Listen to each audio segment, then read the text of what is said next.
Welcome to the fucking Tuesdays podcast with Mr. Wizard, the Ogre. Maybe some new friends, depending on what the fuck we get into. We're going to talk about things and stuff, and maybe some other things. Bye.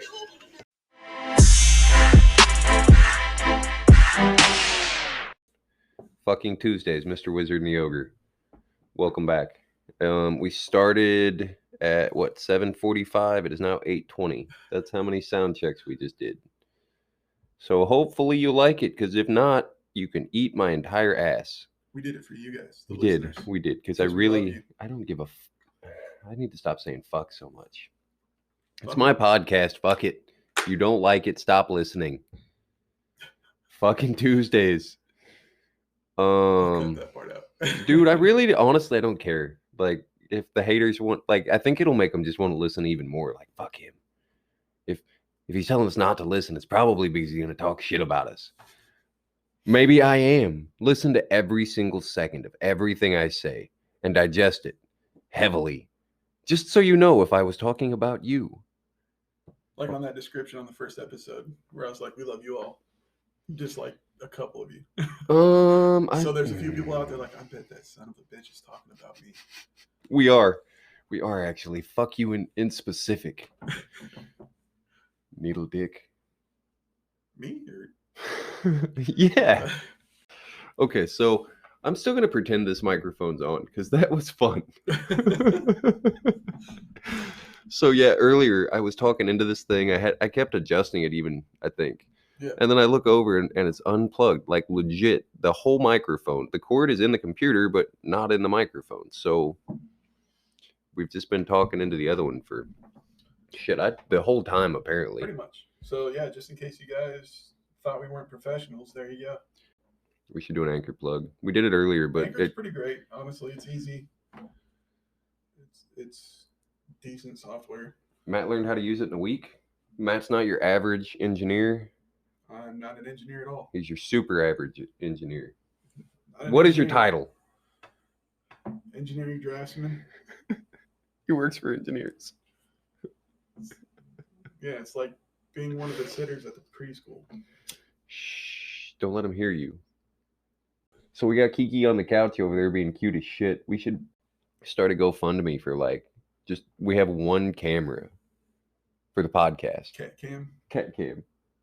And that's the whole, it doesn't, unless we just happen to walk by or the kitty comes over to us, that's the only time we're on camera. Otherwise, it's just the Kiki show. Last time she pretty much slept there. Yeah, I mean, this cat is the coolest fucking cat in the world. And her name's Lucky because she would have frozen to death had the kid not found her night one. I think, did I already tell that story? Yeah, we told this on. Did it make it into the cut? Yeah. Nice. Yeah, Kiki still rocking it. Over there being cool as shit. The neighbor wanted me to throw her outside, but fuck that. Anyway, okay, so we had the whiteboard thing. I was going to do the introduction, but apparently I already did that too. So, Matt, good luck in editing. Or don't send it. We'll just record exactly somewhere between 40 and 60 minutes every week, and we'll just post it unfiltered. Tell people why you call it fucking Tuesdays? Or... Did I not do that already? I find myself in some pretty hairy situations occasionally, right? Just random places, doing random things. And every once in a while, it's strange enough that even I'm like, what in the hell is going on right now? So for some reason, when I find myself confused, I start wondering what the day is, like what day of the week. And every fucking time when I ask, somebody says, it's a fucking Tuesday, bro. Well, that makes fucking sense. That's why my life is so strange. Because it's a fucking Tuesday. When I start trying to explain my life to people, I will tell them a story from, the last Tuesday, and they think I'm in a cock measuring competition about who's got the more interesting life. So they tell me about the time they got their toe smashed with a hammer when they were 4. Awesome. Congratulations. You are now interesting because of your story. I validate your opinions. Can we move on? Because this wasn't supposed to be anything to do with anybody's ego. Fucking Tuesdays. I might be a little morose today. In a little bit of a spiritual malaise. You bummed out about something? The world, I think, honestly. Like I remember before I went to sleep earlier, I was like kind of sad and I had no idea why. And it's just because shit sucks, dude. Like everything fucking sucks. And I've got like a bunch of things going on. Like as far as hope goes, I've got a bunch of it. But it all completely revolves around myself. Like I have no hope in anything getting better unless I change it. There is nobody on their way to save me. Which is cool. I mean, like I don't really need saved. It'd be nice if shit was easy though. Like, 30 years ago, 50 years ago, 100 years ago. I don't know if that's true or not. The world's probably always been pretty fucking shitty, especially for normal people. But like back then, it seemed like there was at least opportunity for those who wanted it. Maybe there still is. It's just you got to really fucking want it. I'm sure it wasn't easy for Henry Ford. I mean, he had to do a bunch of things to get where he was. Was he an asshole? You kind of have to be, man. Like, can you be successful and not have a whole bunch of people hate you? I don't think so. I'm not even successful and I got a bunch of people that don't like me for fucking trying. Like, to actually do the things. If you don't have people hating you, you're not doing anything. You spend your whole life kissing ass. Well, these days, everybody hates everybody else for something. Any simple reason. Are you familiar with the Amish religion? Way of believing, whatever the fuck you want to call that. So their whole life, it's not so much it's to promote humility. Like, so they think this life is more of a test of can they get through it without like adding karmic debt, or it's a pretty good ideal, like other than you waste your entire life. Like if I was God, if I designed this and you did some bullshit like that of wasting your entire life, I would be angry. I would start you over as a slug. Well, I mean, how do you see this wasting their lives? What do they do with it? They build a community. Perpetuate. They built a system and they perpetuate it. Like, what is the point? I would love to have this debate with an Amish person. I don't think they would let me record them. I don't even really care if it's recorded. I would love to know these answers. Yeah. Like, what do they do with we'll call them handicapped Amish people? Where do they put dead Amish people? In a cemetery. Which one? I don't know. Show me one. They probably have the. I've never seen one. On, like family property. I've been on. I don't know. I've never seen one. Maybe. I'm not trying to start any conspiracies because I think I understand the Amish religion. Like I said, it's humility. But once again, yeah, back to that. The problem with when you base. I don't call it a religion so much as it is a belief structure. A way of life. Same thing, dude. The way of life, the path of life, the whatever you want to call it. Religion's a fun topic. We should definitely do that. We can do it soon. Now, I don't really care. Yeah, the problem with humility as your whole purpose of life is that humans instinctively want to be better. They want to improve. So, like, when you're born into the most humble family, what is your goal in life? To be more humble than the other whoever's. So, by definition, you're losing the humility. It's an oxymoron. Yeah. You can't be more humble than someone else. Like, you're either humble or you're not. You are. Like, you can't be competitive and humble. They're opposites. Like, they're exclusive. You can't be one and the other at the same time. You're either humble or you can't boast about how humble you are. Exactly. And that's kind of where they go with it, because once again, competitiveness, maybe not every human, and I think that's a big part of it. Like, some humans really just don't give a shit. Like, just leave me alone. I don't care if you're better than me. And some of us are much, much more competitive. It's like we're different species or something. So everybody's got a spark in them, by the way. I don't care who you are. Like, I guarantee you get triggered over something. Some people are really hard to find. Some people cry literally because it's a fucking Tuesday. Who's the most humble? That's the oxymoron of the Amish religion, why I don't like it. Yeah. Because, like, if it was short term, I would get it. Like, let's we've got 10 years and then this thing happens, so we have to be good for 10 years and be prepared and be humble and all this shit. But like, you can't waste literally generations doing nothing. They tend the same fields, they build a house, they build a family. I get it, but what is the point? What it like procreation for the sake of procreation, existing for the sake of existence, to carry on their line and their way of life, right?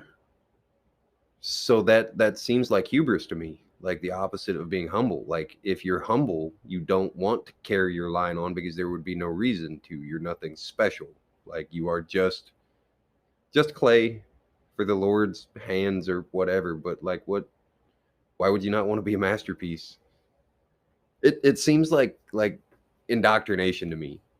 I mean, most of the Amish-esque people I know aren't Amish. Like, they never joined the church. So at like their Rumspringa thingy, they never went back. So like, I don't know if they even count. They grew up Amish, but they never were technically in the church. But yeah, I mean, addiction and like, they have all the same problems we do. Like, if it was a system that was working flawlessly, I wouldn't dog it. But it's just as bad as the rest of them. And like, they still, why do that to yourself if it doesn't work? Like, I'm all about pain, like painful growth, but I'm not pain for the sake of pain. Like, that's why I don't like bitter. I'll go get a hot chocolate and enjoy myself. If I'm going to burn my tongue, at least it's going to be sweet. I don't know enough about it to say either way. The Amish religion, once again, I hope somebody that, like, I hope an Amish person or ex-Amish or something argues with me, because I don't want to argue with another non-Amish person about Amish people. You know what I mean? Like, if we're gonna do this debate, somebody really has to know their shit. Like, if you grew up Amish for 25 years and then decided to leave, perfect. Please call me. Well, yeah, I'm assuming the email or something. I'm trying to make this easy to find. So, man, this is gonna seem like I'm just picking on the kid that can't defend himself at this point, because like, having a podcast making fun of Amish people, I'm not making fun of Amish people any more than any other religion. Sorry. They're one of the odder, higher profile. Like, I have slightly more respect for them because at least they know why, like, they're taught at least why they believe what they believe. And I'm not saying they're wrong. Definitely not for me. We talked about the De Beers in the first episode. Did I explain that one already with the blood diamonds and things? The whole monarchy, how they created this system of marriage and engagement that requires diamonds? No. So pre-1920, wedding rings were common, right? This is an old pagan tradition. It goes back to that Ouroboros, that the unending love, like the unending bond. So wedding rings are old, but they've been made out of countless precious materials, countless precious stones. They're thousands of years old. But there's many variations. There's armbands, there were necklaces, like any sort of ring, not ring. Like, funny how we do that with words, right? So 1920s, I think, maybe slightly earlier than that, like turn of the 20th century, the De Beers company owned almost every diamond mine on the planet, right? And we're talking the African blood mines, that kind of shit. They had a shit ton of them. It was just one of their many. They were into a bunch of shit. They realized they had a bunch of diamond mines, and diamonds were virtually worthless. Like, they were using them slightly for industrial uses, but the big pretty bastards, they were just pretty rocks. Imagine, I want to say opal, but opal's gone through the fucking roof in the last decade, like, worth crazy amounts of money.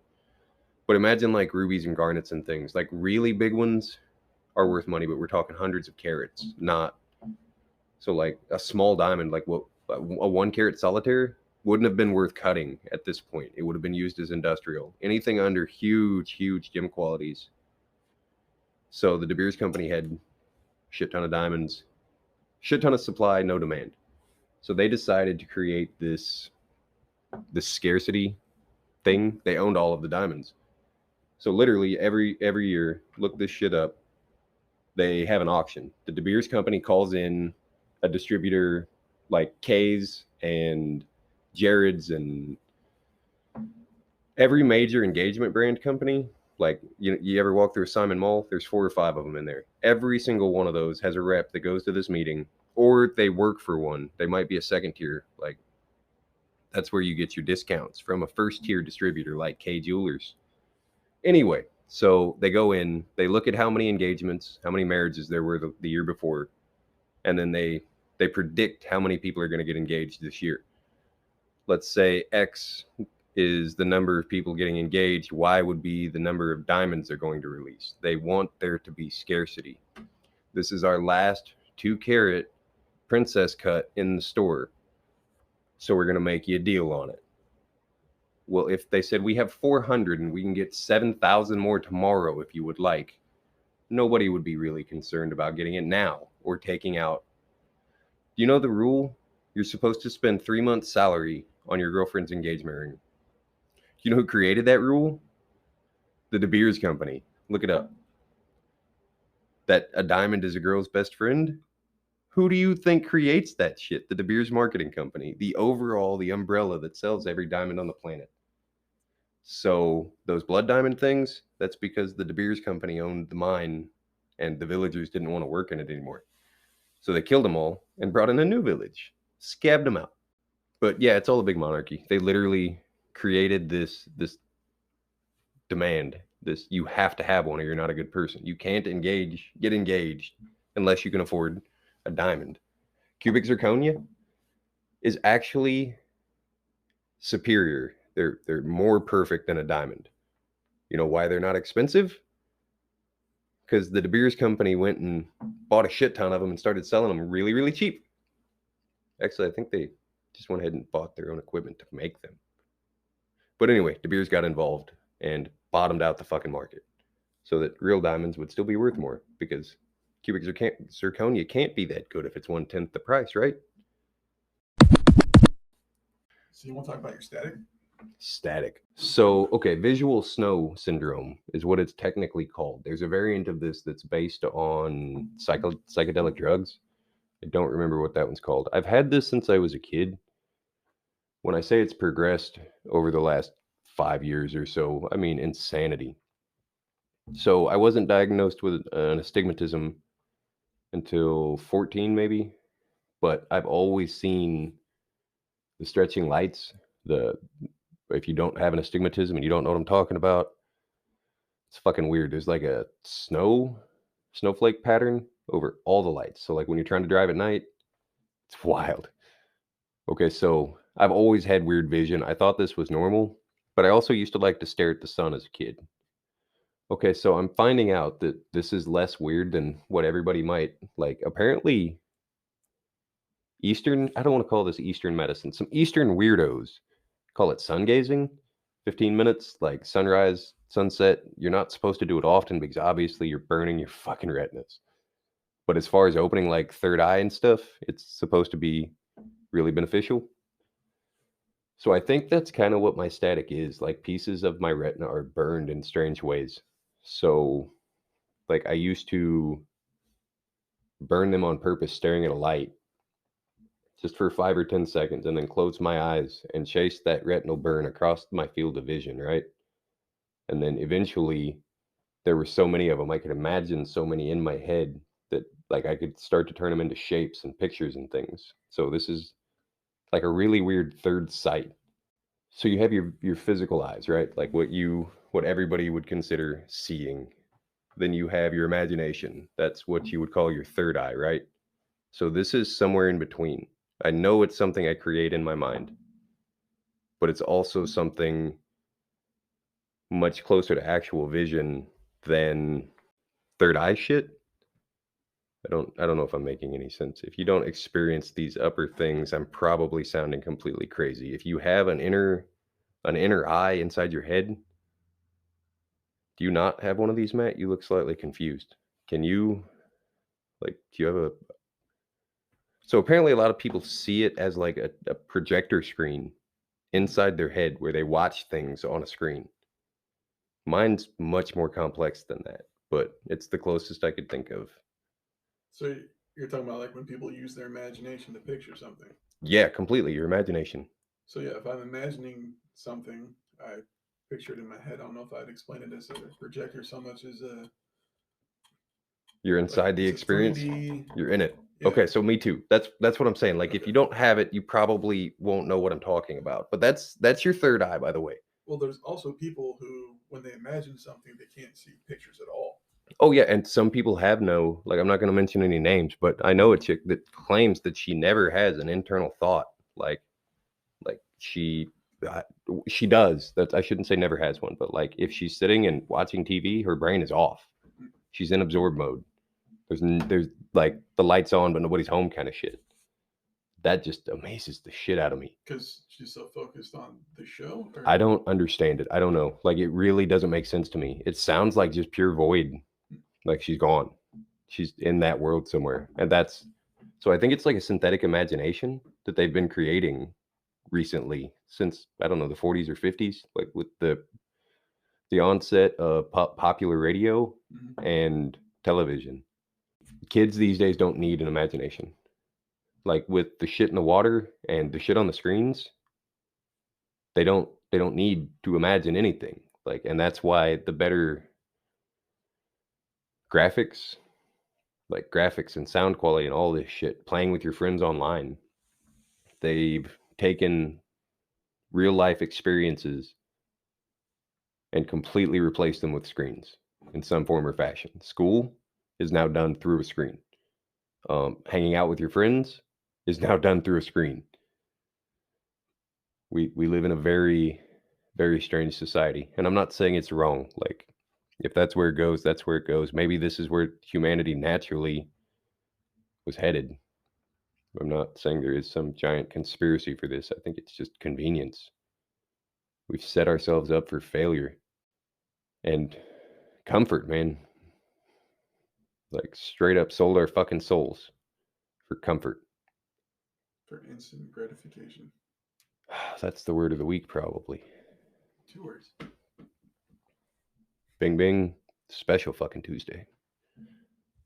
Static. I got distracted. Okay, so I mentioned the retinal burn. So if you're staying with me here, like, what do you see when you close your eyes? Nothing? It depends on what I'm thinking about. So just it could be nothing. Unfocused, I see, I don't know, shapes, characters, the web, highlights, lowlights. And then if I focus for long, there's a caterpillar now. And it's Is it like picking shapes out of the clouds? I used to think of it as like a field of stars, and a blank background like the wall makes it that much more noticeable. So a field of stars, like static on a TV screen. That's why that's why I call it the static. So I've got tinnitus and visual snow. So it's like walking around with my head in a TV screen, like an off-channel TV screen all the time. Regularly when I do mushrooms, I get this fun bleeding effect. Have you ever seen an old tube TV that has like the resolution slid or the sharpness or contrast or one of them where everything's kind of like TikTok, where you've got like a red or pink overlay over a blue one over a yellow one? Mm-hmm. That things just shift. It's almost like the Matrix, like I'm living in a TV screen and everything's just gotten very out of focus. So the tinnitus I just mentioned, that's the ringing in the ears. I've had ever-present tinnitus since I was a kid. Like, I remember complaining a few times that it got so loud I couldn't hear in school. And it does go up and down, and the pitch occasionally shifts, which is very fucking strange. Occasionally, the tinnitus will set off the vertigo. If you're not familiar, vertigo is where you feel like you're going to fall down. Gravity shifts. So they say we have 5 senses, right? Mm-hmm. There's at least 6. 6 would be the equilibrium. It's fluid in your inner ear. I'm explaining for the listeners. And Ogre, if he doesn't know this, he's a smart dude. Anyway, so your inner ear, that's why inner ear infections fuck you up so bad. Like, you literally can't stand up because this fluid in your ear, gravity pulls it to the bottom and it lets you know which way's up as far as gravity is concerned. So inner ear infections cause this to not be reliable. I don't know why mine does it. I think part of it is like intracranial pressure. So this thing is real close to the blood-brain barrier. So I don't know exactly which part of it is, but I know extreme, like when I get super angry, rage, like it feels like my brain swells a little bit and then I just want to fall down. Probably from the increase in blood pressure. Could be, yeah. Or I don't know. There could be some metaphysical shit. The brain is very strange. The reason it behaves in certain ways, I don't know. It could be an automatic shutdown mode because if I'm getting to the point where I'm starting to cause like intracranial pressure with my rage, maybe it's an automatic sit down and shut up, or you'll fall down. Thanks, universe. I needed the lesson, apparently. The sixth senses. Touch. That one, if you've ever had goosebumps, that would be like that's my interpretation of tinnitus or the static as seen, as felt, if that makes any sense. So touch, sight, hearing. Oh, phantasmia. I've been trying to figure out how you pronounce that word. If that's wrong, somebody call me and complain, scream it or something. And taste, I can't. I don't know taste. I smoke a lot. So, but 5 out of the 6 weird senses, I have them. So it's definitely exacerbated by psychedelic drugs. Yeah. Like my first time ever, like tripping my dick off on mushrooms, I sat on top of a blazer, stared at a full moon for like a while. I don't know if it was 5 minutes or 5 hours. God, that was a fun night though. Have I told you about the time I went full Jesus mode and was riding on the bottoms of my flip flops? Same night, funny enough. So I'm sitting on top of this blazer, right? And I've eaten this hero dose of fucking mushrooms and I'm staring at the full moon, just having the night of my life.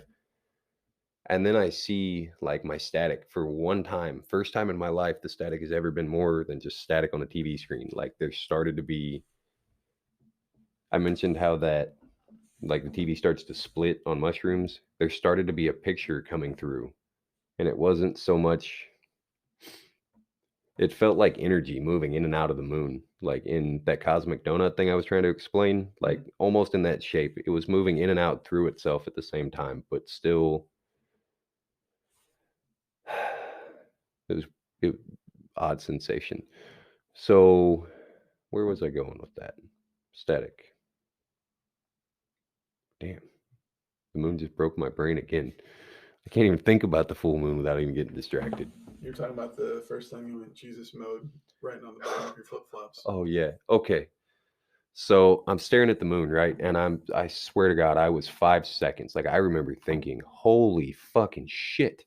I just figured it out. And then I hear, what you looking at?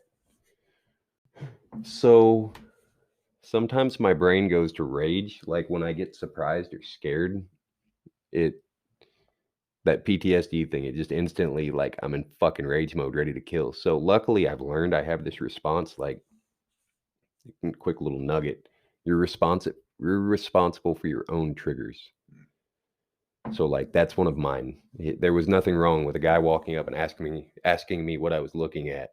So I was staring intensely at the moon. So like, you know, the desire to kill him probably was extreme. But anyway, so I calmed myself down and then started laughing about, you know, like why would you get so mad about that? But I remember thinking like, fuck, if he would have just walked up 10 seconds later, it wouldn't even be a problem. Like I could give him any answer he wanted. I would have done it. I would have reached enlightenment. And that's probably the God complex in the mushrooms talking. Go figure. So anyway, he asked me, what you looking at? And I start trying to explain it. Like right now, even with all this time to digest, this has been years ago. I still have trouble explaining what the fuck happened. So anyway, I had all of these epiphanies. Oh, there were so many of them, dude. So like the moon is, I'm fairly convinced, an anchor. It was artificially put there. I remember mentioning my hollow moon theory. I don't think it's my hollow moon theory, but the hollow moon theory. So everybody thinks of aliens and like the grays and everything as extraterrestrial, right? And that when we think about that, it just means they're from somewhere outside of our atmosphere, not on our Earth, right? So technically, I guess even if they were just from above the clouds, like if they don't come down onto terra firma, terrestrial, they would be extra. So, okay, rather than being from some distant star cluster, whatever, what if they're just from 10,000 years in the past or 10,000 years in the future? And if we go back to that Ouroboros term, anyway, I felt a connection. Oh, so this leads into that chakra thing, though. The third eye we were talking about, the only chakra above that's called your crown. So your crown chakra is the only one that exists outside of your body, and it's more the one. It's like the opening in your aura, your hole in your ozone layer, where higher information is downloaded and broadcast. So like your connection to the oneness. This would be the things that like you associate with your connection to God, magic, those things that give you goosebumps, make the hair on the back of your head stand up, that kind of shit. That's mostly your crown. So I think mushrooms have a severe impact on your upper chakras and probably your lower, depending on what you're going for, how you use them, that kind of thing. So generally, I really like rolling way out there in deep space. So like I like my upper chakras to be wide open, which regularly leads my root to being closed. By which I mean I don't eat or sleep or whatever. Like those lower basic human tasks, I forget to do them because I'm adventuring somewhere near Pluto. Food doesn't seem so complicated in outer space. Like sometimes I'll eat and I won't die. Anything past that's whatever. So I remember writing, like, as I was sitting there and pondering, I stopped staring at the moon, and I don't remember why these things just kept popping into my head. But like one of the most basic rules for life was drink water. As ridiculous as that sounds, like if I were to write 10 commandments that, like, the whole Moses and God thing, it would be drink water. One of them, I think rule 5 maybe, was don't be a fuck, which we've discussed not being a fuck, if I remember right. That's where that one comes from. It got pulled onto the short list. I think drink water was on there 2 or 3 times because it just seemed really important. That might have been rules for mushroom tripping. Well, some of us are pretty bad at staying hydrated. Dude, especially myself. It depends. Like when I'm in a healthy mindset, I drink water for fun, like a gallon of it a day. It's easy. I've always got a bottle with me. Everything's fine. I'll have a bottle with me and I won't drink it all day. Well, that's just, yeah. I would drink when I get thirsty. So part of it is you need to retrain your brain. I'm not going to go back onto that mushrooms thing, but like retrain your brain. I feel like that the gym helps. Yeah. The problem makes me thirsty. The problem with that is if you build don't put all your eggs in one basket kind of thing. Like if you associate every single healthy thing you do with the gym, then the days you don't go to the gym or when you're not at the gym, you don't do the healthy things. You know what I mean? So like retrain your brain by setting an alarm for 5 minutes earlier that says drink fucking water, and whatever that inspires you to do throughout the day, whether you just get up right then 5 minutes earlier and go fill a bottle of water and like start drinking it. There you go. There's your extra 20 or 40 or however many ounces you needed a day. And then after doing that for a month straight, I used to get force hydrated, right? It's hot as fuck. They don't want you to die. So literally they will watch you drink fucking water. So 3:00 in the morning, you have to pee. I don't care who you are. You will be waking up at least once to go pee. And the trick is when you get up to go pee, you grab another bottle of water and you drink it, and then you go the fuck back to sleep. So you wake up hydrated and happy. You're not as sore. You don't have the headache. You don't feel hungover. Like hangovers are dehydration, FYI. Take some fucking Midol. Yes, that's right. They said Midol. The women's, the PMS medicine. It's got an anti-inflammatory, an anti-nausea, caffeine. Like it's a fucking hangover pill, but not. So talk shit if you want. Drink a bottle of water and take some fucking Midol before you pass out, and you'll feel much better. Dude, that was pretty much Jesus mode. I was walking around in a pair of flip-flops, couldn't find any paper. Finally, dude found me a pen, so I was just like the only thing I'd write on was the bottom of my flip-flop. That was a fun night. I think that was the night I stomped a guard to death with my flip-flops on. A gar? A gar. Fish? Yeah. How the hell did you get it? Okay, so there's this craze, this hillbilly craze of bow fishing, right? Mm. I don't really care either way. They shoot trash fish. Don't have a problem with killing things. Like, I'm a hippie, but I'm not one of those bleeding heart ones. Just my only rule is if you're gonna kill it humanely. Like, just put it out of its fucking misery. Don't do fucked up shit to animals. I don't care if they're stupid fish. Like, just kill them and then eat them if you want. If whatever. So bow fishing seems completely asinine to me. Like, people do it for fun, and killing things for fun is not my favorite thing on the planet. But once again, it's whatever. So, like, there's a billion of these Asian carp, might be multiple billion. I have no idea. Mm-hmm. So shooting 3 or 4 of them a night is doing nothing. Like, you're literally just out there having fun. Well, you're doing a good thing too, because this is an invasive species. But yeah, it's like, imagine trying to kill coronavirus with a hypodermic needle. Are your efforts, like, are you doing a good thing? Because yeah, coronavirus is bad. I mean, yeah, but it's not even a drop in the bucket. It's yeah. They breed much faster than you're killing. You could kill 400 a night and not put a dent just in our little stretch of White River. Thousands of eggs. Dude, it's stupid. Like, that's what they do.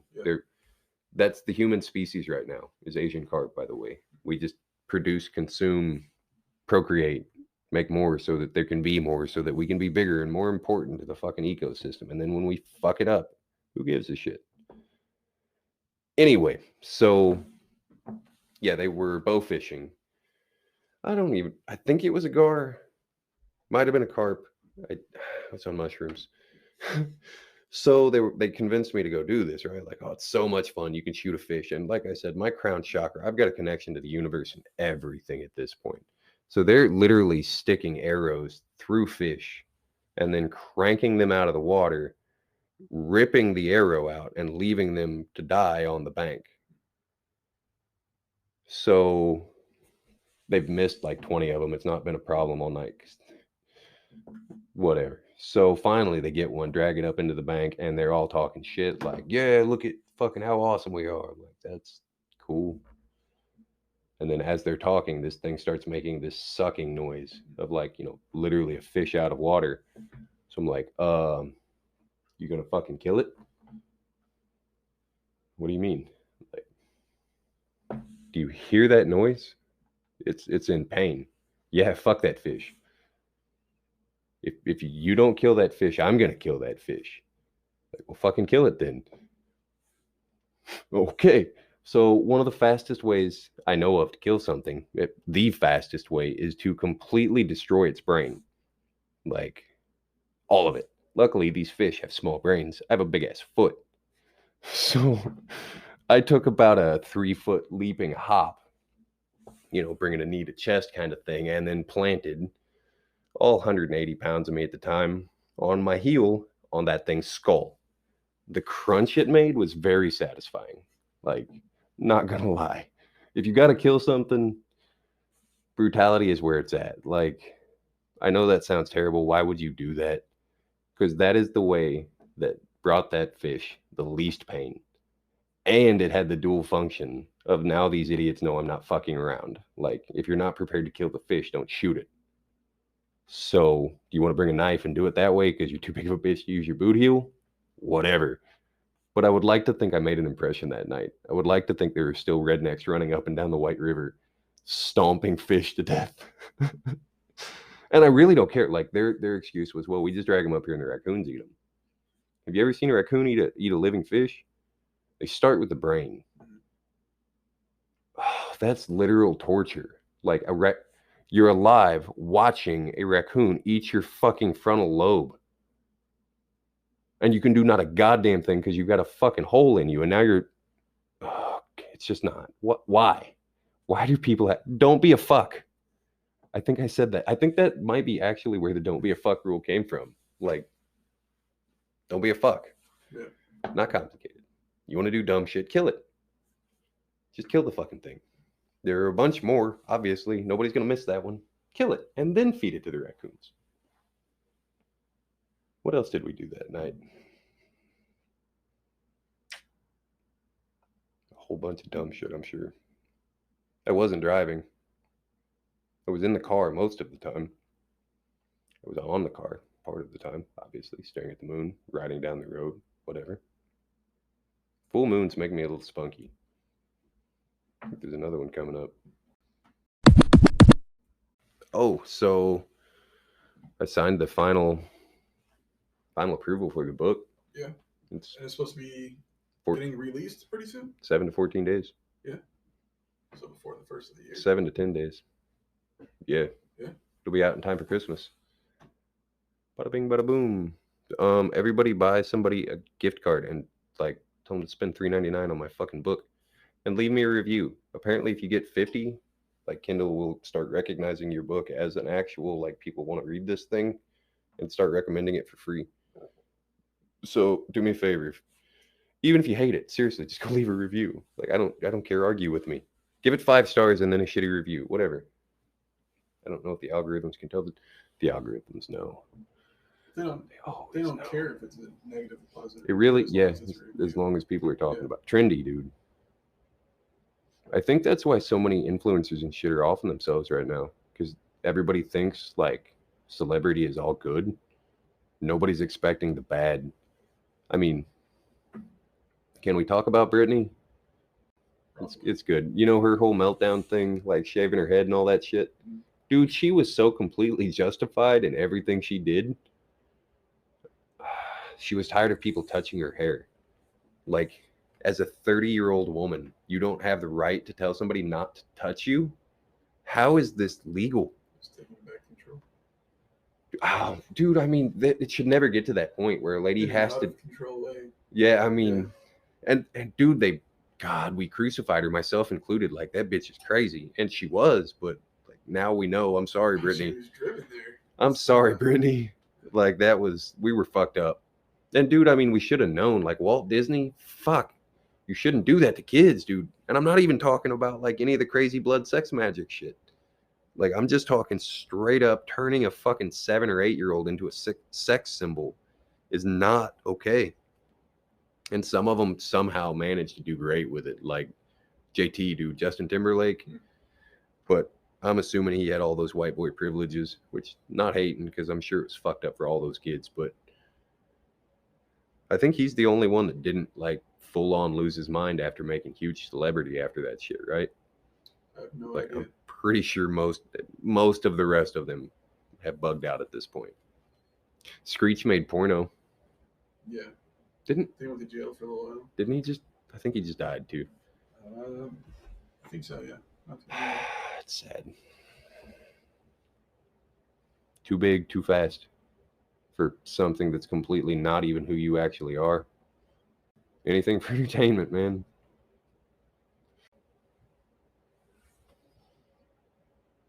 Yeah. Right, so, well, earlier when you said you had that angry response to the dude come up and say, what are you looking at? Oh. So, like, were you just mad because he came up and talked to you, or he startled you, or that he snapped you out of your mindset? Yes. Yeah. So it was I mean, it's full on PTSD, right? So like my brain does not like fast, abrupt changes. Like it works, I know, funny enough, with all the ADHD and everything, it still works in this.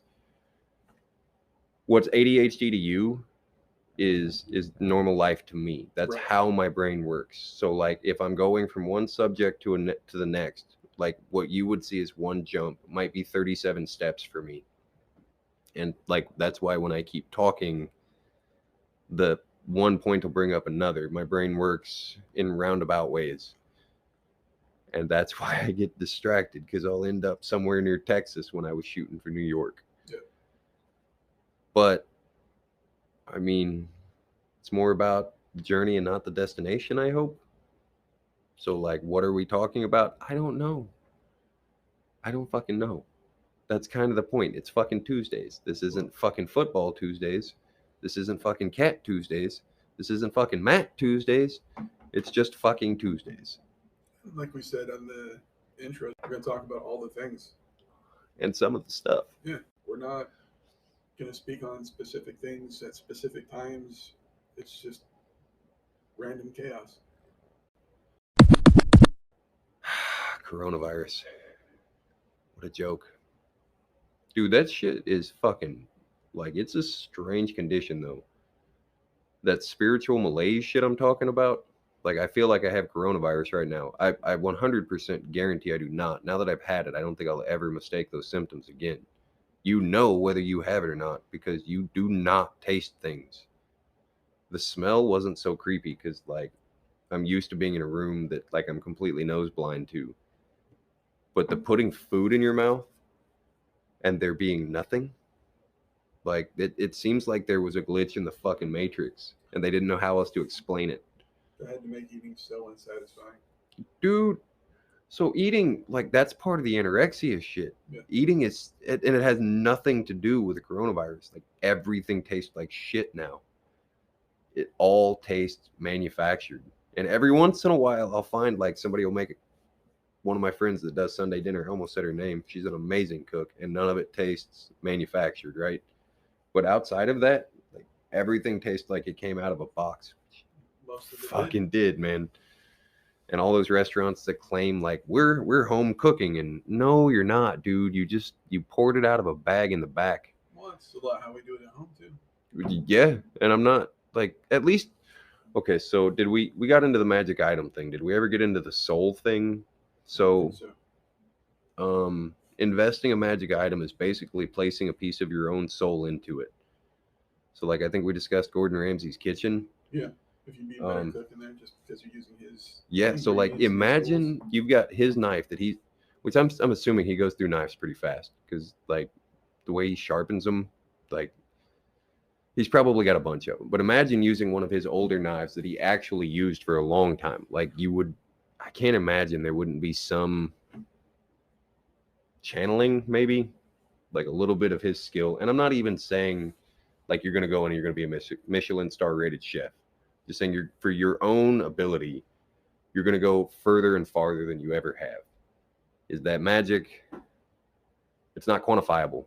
It's an unexplainable, you couldn't put a number to that. Well, a lot of that is the quality of the tool too. Like, if I were to go in his kitchen and use one of his knives, yeah, because he spent hundreds of dollars on his knife. We discussed the masterwork thing, right? $20 knife I got at Walmart. So we discussed that masterwork thing, like the D&D. The quality knife is going to allow you to channel better, and that's magic. Like, and then if you start talking about the imbuing in your own portion of your soul, maybe cooking is too broad of a category. Let's say you're going and trying to talk to ghosts or something. Like, how are you even going to focus long enough to think about a ghost? Imagine you've got this big, cool crystal ball thing on the end of a staff that you put a whole bunch of time and thought into. You put the intent previously into the thing to help channel your focus now. Am I making any sense? Mm-hmm. Let's say you have this ability. Your maximum capable ability for talking to a ghost would be a number 10. We're going video game stats with this. So this staff, you put a 10 in for a long period of time. You put a shit ton of, like, this is what I'm going to do as soon as I do it. Visualizing. And then the moment comes. So where you would normally only be able to go to a 10, maybe the staff pushes you to an 11 or a 12. Yeah. So you're investing a small piece of your soul through the effort of that, a portion of what makes you your time, your investment in life is put into this thing. And then hopefully it will benefit you in the future by returning that piece of your soul, maybe. And you think somebody else using that tool? Oh yeah. So let's say I build this staff for my apprentice and he carries it around for the next 1,000 years using it for this exact thing. And over that 1,000 years, he learns how to get better and better and better at this thing. So for 1,000 years, a professional professional ghost finder uses this thing. By the end of the 1,000 years, this thing's going to actually probably be a pretty heavily magically enchanted item, right? Like, if there's any way to get in contact with ghosts, hopefully the apprentice will find it throughout the 1,000 years, imbue it into this magical staff, and now it will be bro's fucking magical staff of ghost finding. So, when someone cooks a meal and you say something like you can feel the love that they put into Made it, with that's love, their bro. magic. Made with love. Yeah. And that's also the same with a masterwork item. Like, are they better, or can you just feel their effort? So, could you say that, like the emotion you put into what you're doing is a form of magic then? Oh, completely. And that's what I'm talking about, investment. Yeah. And investment's a heavy one. Like, what are you putting into it? Your rage, your hope, your sorrow, your so as you're making a meal, let's say you've had a great day, your loving wife is coming home, she's got the kids, and you just want them all to have a better night. So you're going to spend the next 45 minutes making them a great dinner. They come home and maybe one of them was in a shitty mood, and now you made them their favorite meal, so they're in a little bit better. How is that not magic? Yeah. And I know everybody wants me to, like, oh, fireballs, and dude, I hope so, because that sounds fun. I really hope I'm the first person to gain that ability. I don't know. Chain lightning's pretty sick. Dude, I don't give a shit if it comes out of my ass. Like, even just once a month, like full moons, somebody's getting lit the fuck up from a fucking fart bolt box. Anyway, okay, so yeah, People might snicker or think you're crazy when you talk about magic, but it's non-quantifiable, dude. But it's how they've grown up seeing what magic is. You say magic, they're like, oh, well, rabbit that's out of the hat. the Hollywood, dude. The desensitization. They want you to believe that what you do isn't magic, that it's all coincidence, that it's all whatever. Like, they're trying to remove you from that source, and they're doing a hell of a job with it. Most people don't. Dude, even when I start to make progress with your average person about there might be real magic, they get angry and violent. It's starting to rub against dogma that, like, even if it's right, like, you have to be the devil. And that's true.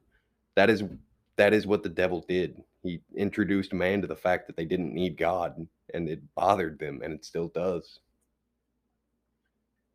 God doesn't need man. Man doesn't need God. Oh, so that's a fun one. So cult leaders, they have this thing where they like to have a lot of followers that all worship them.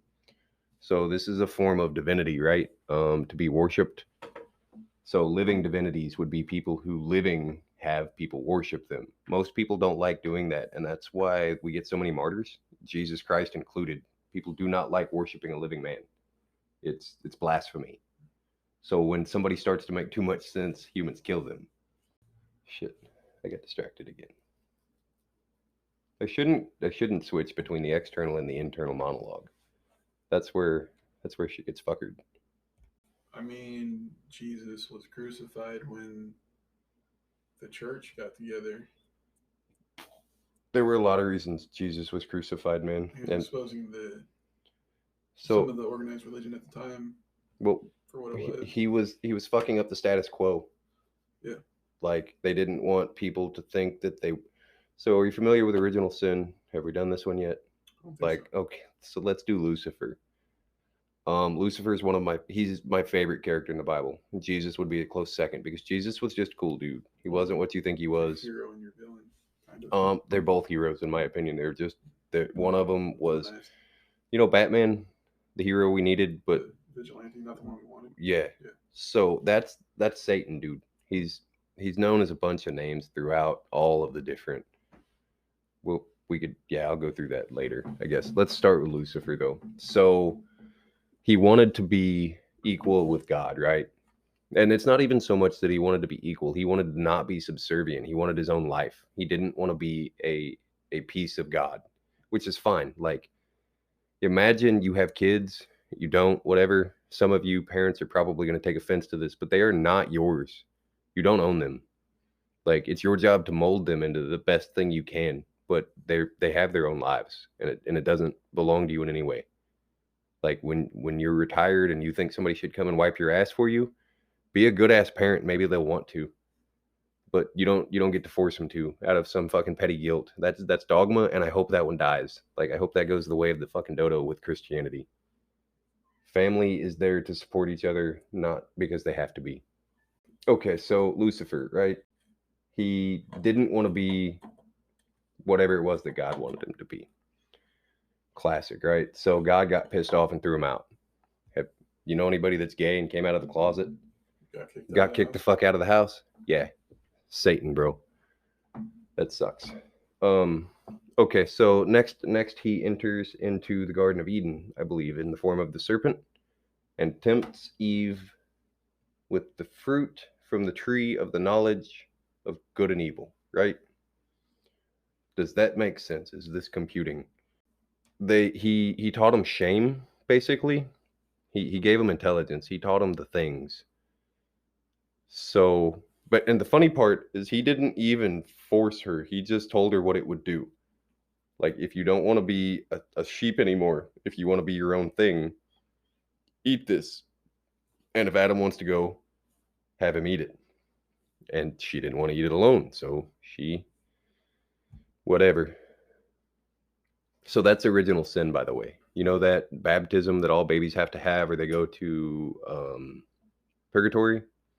Yeah, that's why. Because you're born with the sin of your ancestors eating some fruit. Is that not some bullshit? I've never been baptized. I've been baptized a bunch of times, but I don't think it ever took. I still got a demon or 6. Dude, I believed in that shit too. Like, when I let him do it, I wouldn't have let him do it if I didn't believe in it. And like, they had me convinced that this was going to change my life. And then I remember, like, the next morning I expected to wake up feeling different, and I didn't. So that's a fun one. Everybody expects the ceremony and the ritual to perform the magic, but usually the ceremony and the ritual is a byproduct. Like, let's say 2 of your best friends get married, and everybody is really fucking happy. Like, finally, I'm glad they're going to start their life together, and I want to help them on their way.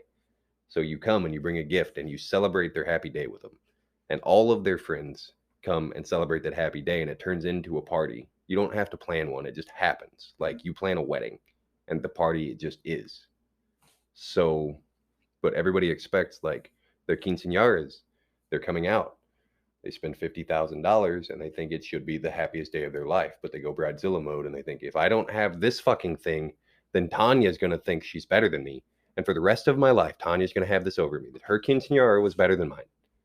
So there's no enjoyment to the day. Nobody has fun. Maybe the janitor after, like, when he gets to eat all of the fucking leftover food, like, he's the only guy that enjoys the whole goddamn party because he's the only one that was there and didn't have to go.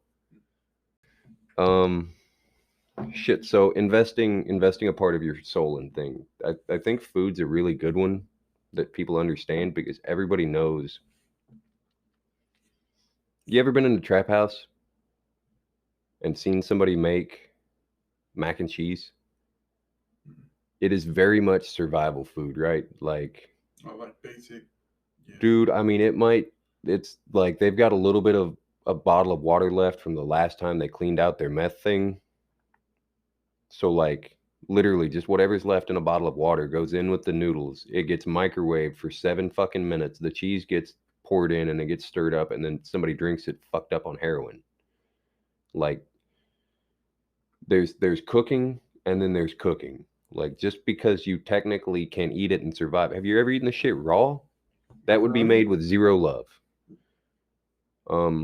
Now imagine somebody goes through the trouble of adding bacon grease and, like, you know, not really adding a whole lot, but adding a whole lot. Shit, just putting salt in it is a labor of love. There are a million steps you can take to make things better. And I love that it takes something like food to make your average person understand that. It's a universal language. You can do it with lots of things, though. Like, imagine if you put the time and effort into what do you do for a living? Now imagine you put your soul into it like you do on the best day of your life, making food for the ones you loved. Like, well, I mean, if you do something that you enjoy doing, I think you do. And that's the whole secret of the village, right? Like, I won't be forcing people to do a job they hate. Now, will we all have to do some things we don't want to? I mean, as a village, yeah, there's some shitty jobs that nobody enjoys, that, like, a bunch of people are going to have to get together, and maybe you only have to dig the shithole out once every 6 years, because, you know, that's how many people can do it. But yeah, for the most part, I would like to think everybody there will just be happy doing what they love. And that's the fucking magic to it. When you're doing what you love, your soul just immediately, you don't have to give up a piece of yourself. You're investing whatever it is that you invest with magic. People used to love their jobs. They used to be proud of them. They used to have hope for the future. Like, let's say you're a welder and you do like really good for 10 years. You become a master and then you start your own crew. You still weld when you want to, the jobs you want to, but you also make money. Like, you get to buy your own house. You get to, like, there are things worth owning in the world. And now we're at this point where there's nothing worth owning. We're all just buying something new to get by. I mean, I'm currently looking at 2 vacuums, and I don't think either one of them works. Well, one of them's a carpet. Oh, well, maybe they both work. There was a shitty vacuum around here. I don't know where it went. Well, if it's shitty, you probably threw it out. I might have. I did, actually. Oops.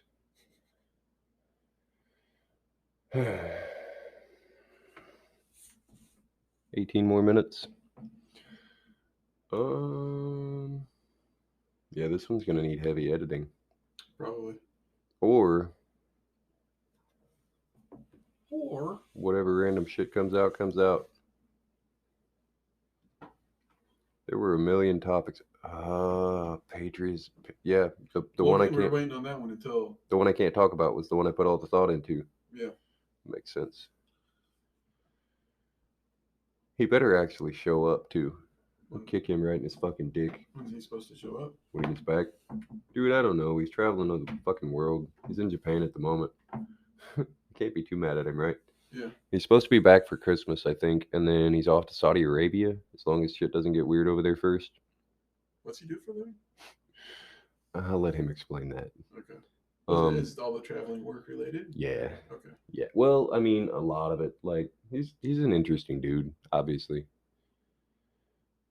But so that's the fun part of Mr. Wizard and Friends. I'll let them tell their own stories, unless there's like I don't know them or they're dead. Like, I haven't seen them in 15 years, kind of shit. But if there's a chance I can get them on here, I might as well let them do that themselves. Who better to tell the story? Exactly. We could always dig deeper into it. Hopefully somebody will want to argue with me about this thing by the time he gets back. Because this patriotism thing seems important. I'm trying to kill dogma with this show. Like, I think that's why I'm so convinced it's going to piss people off, is because that's a pretty quick way to piss people off, is to ruin their dogma. And there's a million different forms of it. Obviously, Christianity, religion, of almost any form. I'm not going to say there aren't good Christians. Like, there are probably people that read their Bible and take the messages and become really good people, right? I'm talking about the whole, not the minority, not the exceptions to the rule, but the rule itself. Like, how many wars have been fought for Buddha? 0. Which is why I very rarely talk shit about Buddhists, because they're very, very much aware that, like, the path to enlightenment is the path to perfecting oneself. Whereas Christians think they don't have to even ever worry about anything because Jesus forgives. Forgiveness is fucking bullshit. One way to look at it. You shouldn't need forgiving. Like, I get it that we make mistakes, but you shouldn't need forgiving. You should learn from it. There are no mistakes. There's only just fucking steps in a different direction. Have you read my first book? Yes. Okay, so I don't know if I even want to explain a whole bunch of this shit on here, but the doors section. Right. There are an infinite number of possibilities of which way you can go. And you can still bypass the entire thing if you're willing to put the effort in. Like, but no matter which door you walk through or a lack thereof, you still come out the same side. There's only one exit. Yeah. So, like, did you take the hardest route possible? Maybe, probably not. Like, I guarantee, tell me your story, I can come up with something worse. It's part of being a writer. I don't know. There are some stories out there that are pretty fucking terrible. But still, like, if you're born in the United States, your story's a 7 at best. I don't there's some pretty shitty parts of the U.S. anymore. So that's another piece of dogma that needs to die. That patriotism thing. The U.S. is no longer the greatest country on the planet. I don't know that it ever was. I guess it depends on what qualifications you would use. Like, was it the most free for a little while? Definitely. Is it still? Depends. We're too big. Freedom is too relative.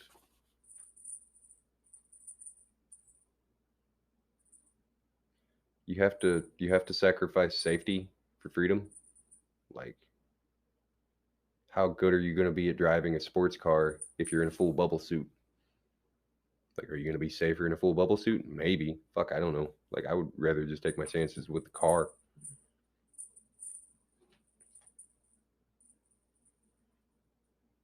Are you shaking? Yes, I am. Sorry. You're good. I was just trying to figure out why I don't think it's me. But I'm in a Lotus currently. Well, like, stop. So let me start again. I don't care. I'm super chill at the moment. Sorry, I tend to shake my legs a lot. It's a sign of anxiety. I used to do it, and then I realized I had the tick, and I don't like having visible ticks. So, which I do. I'm not saying I'm immune to that, but mine are, would like to say, much harder to spot. If you ever see somebody bouncing their knee, they have anxiety, and they are currently in the grips of it. It's a 4-year-old. Like, I learned how to cope with this by doing this thing. So a lot of kids, they tap or they hum or whatever, and through public education. Oh, since I can't do patriotism, let's do public education. So since you're not allowed to talk or move or be yourself in any way, shape, or form in school, you have to learn how to be yourself quietly. And I think that's where healthy coping mechanisms come in. Like, do we have to fit the system for now until you guys can help me topple that motherfucker? We have to fit it or they'll kill us or put us in a cage. And that's always the thread, isn't it, with public education?